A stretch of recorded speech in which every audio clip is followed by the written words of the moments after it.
Hello guys, আমি আবার চলে আসলাম একটা নতুন ভিডিও নিয়ে। ভিডিওটা দেখেন, দেখলে বুঝতে পারবেন।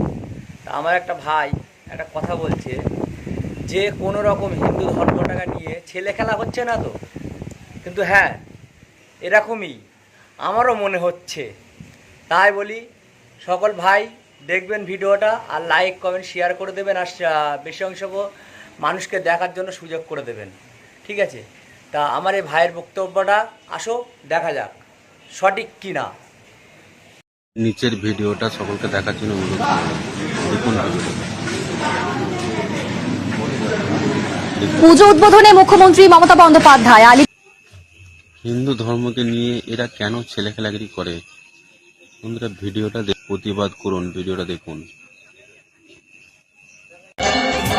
আমি বলেছি, আমি অনুরোধ করেছি যারা মানে মসজিদের কাছাকাছি যাদের মণ্ডপ তারা যেন 5টা ওয়ার্ডকে 10 মিনিট করে বন্ধ রাখে।